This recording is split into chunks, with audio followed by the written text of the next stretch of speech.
Oui, j'avais une question.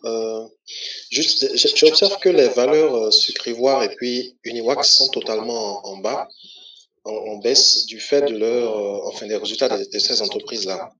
Qu'est-ce que vous conseillez? Parce que souvent, quand je regarde les vidéos, même les gourous de la bourse disent que c'est quand le prix de l'action est en train de chuter qu'il faut l'acheter en masse. Quel est votre avis par rapport à ces deux actions? Parce que forcément, la BFM, je suis dessus depuis un moment et ça ne monte pas. Quand ça baisse comme ça, après ça remonte. Et c'est quand ça remonte que les retardataires commencent pas à intégrer. Malheureusement, le prix est déjà en hausse. Donc, quelle est votre recommandation par rapport à ces deux valeurs? Alors, donc, partant déjà du postulat, les gourous recommandent que si les prix baissent seulement d'acheter. C'est complètement faux. Si quelqu'un vous dit ça, c'est que la personne ne veut pas votre bien clairement. D'accord? Ce n'est vrai qu'à la condition où le prix est en dessous de la valeur intrinsèque. D'accord? Et que ça continue de baisser. Donc, ça veut dire qu'un deal qui était déjà, on va dire, intéressant devient de plus en plus intéressant. Mais sinon, si le prix est au-dessus de la valeur intrinsèque et que ça commence pas à diminuer, ça ne veut pas dire que ça descend maintenant en dessous de la valeur intrinsèque.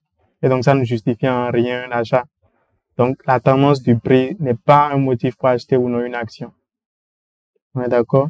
Donc, la vraie question ici, c'est combien vaut Sucrivois? Combien vaut Uniwax? D'accord? Donc, il faut faire une valorisation correcte, complète, intégrale de ces deux entreprises-là. Savoir la valeur intrinsèque et comparer cette valeur intrinsèque-là au coût actuel pour savoir est-ce qu'on est en dessous de la valeur intrinsèque et si on est en dessous, maintenant que c'est en train de baisser, donc potentiellement c'est intéressant. Tant qu'on n'a pas fait ce calcul-là et qu'on ne sait pas où est la valeur intrinsèque, la tendance ne veut absolument rien dire. Alors, d'autres questions? N'hésitez pas. Oui, oui, bon, d'après analyse là, je sais que je dois dire que la valeur intrinsèque est très importante sur les actions. Bon, Absolument. je peux savoir comment on fait pour calculer la valeur intrinsèque. Alors, calculer la valeur intrinsèque, ça c'est la question éternelle des investisseurs sur une bourse, d'accord? Donc, la première étape que vous voulez franchir, c'est de catégoriser l'action, l'entreprise qui vous intéresse. Donc, vous voulez pouvoir déterminer clairement si c'est un fast grower, si c'est un slow grower, si c'est un stalwart, si c'est un net, ce que peut-être j'appelle des asset plays, si c'est un turnaround ou si c'est un cyclical. Quand vous avez placé votre action. Si, comme par exemple, excuse-moi, comme par exemple l'action Société Générale de Banque.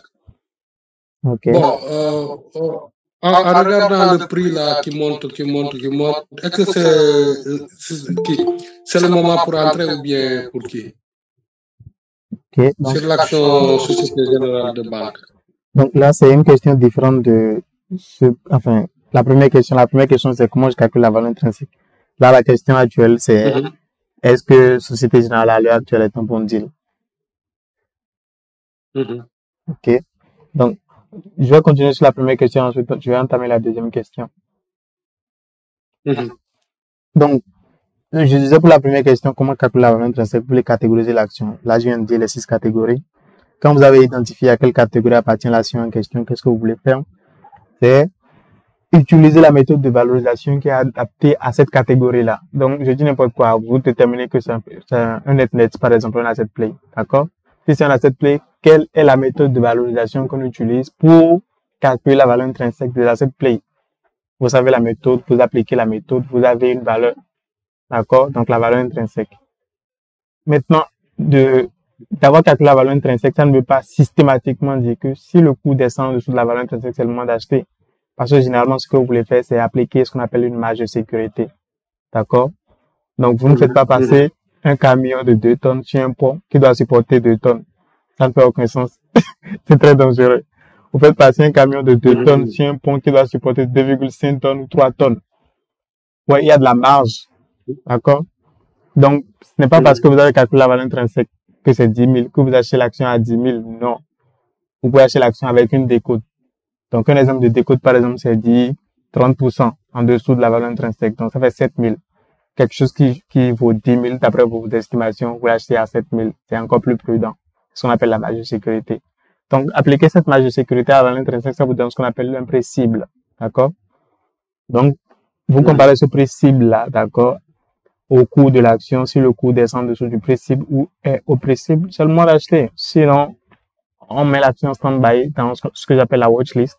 et on observe tout simplement, on attend. D'accord? Donc, voilà le processus que vous suivez pour déterminer la valeur intrinsèque d'une action est finalement achetée ou pas. Donc, ça, c'était la première question. Maintenant, la deuxième question, Société Générale à l'heure actuelle, est-ce que c'est un bon deal ou pas? J'en sais rien. D'accord? Parce que ça revient encore à la question que M. Fribitz a posée précédemment. C'est qu'il faut faire une valorisation complète de Société Générale, justement. D'accord? Et déterminer la valeur intrinsèque. Je suis un peu confuse là. Pardon, je suis un peu confuse là. En regardant tes vidéos. Bon, hier, j'ai regardé ton vidéo de 7 mois passés. Bon, j'ai appris beaucoup de choses là. J'ai appris beaucoup de choses sur ces vidéos-là. Quand tu parlais tu parlais de Société Générale, de banque, tous ces genres de trucs-là. Bon, à un moment, sur les informations actuellement, bon, il paraît qu'ils ont commencé à vendre, le directeur doit changer, quelque chose comme ça, là. Sur les dernières nouvelles là, que j'avais. Un mois de cela, quoi. Bon, j'en suis pas sûr tellement que c'est le moment pour attendre, stand-by, Wall Street, faut regarder, quoi. Parce que c'est pas là. Ok, donc la nouvelle actuellement sur Société Générale, c'est que l'actionnaire de référence est en train de quitter. D'accord? Donc, Société Générale, le groupe, est en train de céder ses parts. Oui. Le directeur qui est en train de quitter, celui qui avait le projet. Pas le directeur, l'actionnaire de référence, donc le groupe Société Générale. Ah, ok. C'est français, quoi. Oui.